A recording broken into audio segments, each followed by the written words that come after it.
নমস্কাৰ ষ্টুডিঅ'ৰ মাজত মই মিনহাছ এই মুহূৰ্তৰ আটাইতকৈ গুৰুত্বপূৰ্ণ খবৰ লৈ এইবাৰ কাৰণে চেষ্টা কৰিছো। দৰং জিলাৰ চিপাজাৰৰ পদুমপুখুৰী হাইস্কুলৰ ঘটনাই কপাই যোৱাৰ পিছতেই হস্তম হৈছে শিক্ষা বিভাগ।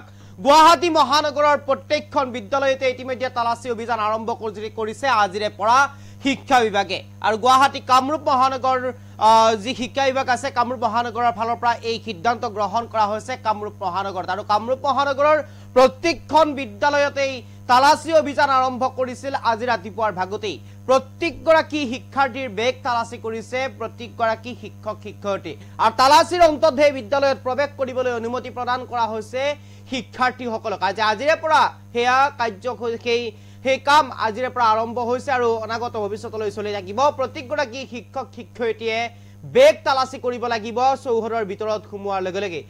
আৰু তালাচী কৰাৰ পিছতহে এক প্ৰকাৰ বিদ্যালয়ত অনুমতি প্ৰদান কৰিব পাৰিব বা অনুমতি দিব বিদ্যালয়ত সোমোৱাৰ কাৰণে। আৰু এই মুহূৰ্তত সবিশেষ লইবৰ কাৰণে চেষ্টা কৰিছো আপোনালোকৰ বাবে। এই মুহূৰ্তত আটাইতকৈ গুৰুত্বপূৰ্ণ খবৰ, গুৱাহাটীৰ বিদ্যালয়ে আৰম্ভ হ'ল বেগ তালাচী অভিযান। চিপাজাৰৰ ঘটনাই কপাই যোৱাৰ পিছতেই হস্তম হৈছে শিক্ষা বিভাগ। আজিৰ পৰা গুৱাহাটী মহানগৰৰ বিদ্যালয়সমূহত আৰম্ভ হ'ল তালাচী অভিযান। গুৱাহাটী মহানগৰৰ প্ৰায় বিদ্যালয়তে আজি ৰাতিপুৱাৰ ভাগতেই চলালে তালাচী। বেগত যাতে কোনো অস্ত্ৰ লৈ যাব নোৱাৰে তাৰ প্ৰতি সজাগ শিক্ষক শিক্ষয়িত্ৰীসকল। গুৱাহাটীৰ বিদ্যালয়ে আৰম্ভ হ'ল বেগ তালাচী অভিযান। আৰু এই মুহূৰ্তৰ গুৰুত্বপূৰ্ণ খবৰটো লইবৰ কাৰণে চেষ্টা কৰিছো। দৃশ্যাংশ আছে, আমি দৃশ্যাংশ দেখুৱাবৰ কাৰণে চেষ্টা কৰিছো। এয়া গুৱাহাটী মহানগৰৰ গোপাল বড়ো হাইস্কুলৰ দৃশ্য। ৰাতিপুৱাৰ ভাগতেই এনেদৰে বেগ তালাচী কৰিহে বিদ্যালয়ত প্ৰৱেশ কৰিবৰ কাৰণে অনুমতি প্ৰদান কৰিছে শিক্ষক শিক্ষয়িত্ৰীসকলে। আৰু শিক্ষক শিক্ষয়িত্ৰীসকলে এক প্ৰকাৰ গেটৰ সন্মুখত নামি পৰিল বেগ তালাচীত। আৰু বেগ তালাচী কৰাৰ পিছতে এক প্ৰকাৰ বিদ্যালয়ত প্ৰৱেশ কৰিবলৈ অনুমতি প্ৰদান কৰিছে শিক্ষয়িত্ৰীসকলে বা শিক্ষকসকলে ছাত্ৰ ছাত্ৰীসকলক। আৰু এটাৰ পিছত আন এটাকৈ বেগ তালাচী কৰি অনুমতি প্ৰদান কৰিছে বিদ্যালয়ত প্ৰৱেশ কৰিবৰ কাৰণে। আৰু যিহেতুকে দৰং জিলাৰ চিপাজাৰৰ পদুমপুখুৰী হাইস্কুলত এক অনাকাংক্ষিত ঘটনা সংঘটিত হৈছিলে। আৰু সেই অনাকাংক্ষিত ঘটনাৰ পাছতেই এক প্ৰকাৰ তীব্ৰ চাঞ্চল্যৰ সৃষ্টি হৈছিলে সমগ্ৰ অসমতেই। প্ৰতিগৰাকী ব্যক্তিকেই মন প্ৰাণ জোকাৰি গৈছিলে সেই ঘটনাই।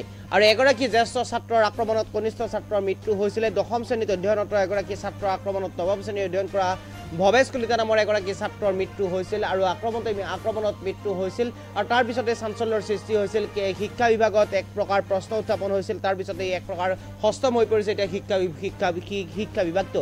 আৰু যুৱ শৃংখলতাৰ যি চৰম পৰ্যায়, এই চৰম পৰ্যায় পাৰ কৰিছিল দৰং জিলাৰ চিপাজাৰত। আৰু চিপাজাৰত এই যি ঘটনা সংঘটিত হৈছিলে সেই ঘটনাই চকু খোল খোৱালে বা এক প্ৰকাৰ শিক্ষা বিভাগৰ যি কৰণীয় আছিল সেই কৰণীয়াৰ প্ৰতি এক প্ৰকাৰ প্ৰশ্ন উত্থাপন কৰিলে। তাৰপিছতে এক প্ৰকাৰ হস্তম হোৱা পৰিলক্ষিত হৈছে শিক্ষা বিভাগটো। আৰু আজি গুৱাহাটী মহানগৰৰ প্ৰত্যেকখন বিদ্যালয়তে বেগ তালাচী অভিযান আৰম্ভ কৰিছে। আৰু ৰাতিপুৱাৰ ভাগতে বিদ্যালয়ত প্ৰৱেশ কৰাৰ প্ৰাক মুহূৰ্তত প্ৰত্যেকগৰাকী শিক্ষক শিক্ষয়িত্ৰীয়ে বেগ তালাচী কৰিব লাগিব। বেগ তালাচীৰ অন্ততহে বিদ্যালয়ৰ ভিতৰত প্ৰৱেশ কৰিবলৈ অনুমতি প্ৰদান কৰিব। আৰু তেতিয়াহে যাব পাৰিব শিক্ষাৰ্থীসকল ক্লাছৰুমলৈ। আৰু এনেদৰে ৰাতিপুৱাৰ ভাগতে আহি এনেদৰে বেগ তালাচী কৰিব লাগিব শিক্ষক শিক্ষয়িত্ৰীসকলে ছাত্ৰ ছাত্ৰীসকলক। আৰু তাৰ পিছতেই প্ৰৱেশ কৰিবলৈ অনুমতি প্ৰদান কৰিব। আৰু অনুমতি প্ৰদান কৰাৰ পিছতে ক্লাছৰুমলৈ যাব পাৰিব ছাত্ৰ ছাত্ৰীসকল। আৰু এয়া হৈছে গুৱাহাটী মহানগৰৰ দৃশ্য। এনেদৰে বেগ তালাচী কৰিহে বিদ্যালয়ত প্ৰৱেশ কৰিবলৈ অনুমতি প্ৰদান কৰিছে শিক্ষক শিক্ষয়িত্ৰীসকলে ছাত্ৰ ছাত্ৰীসকলক।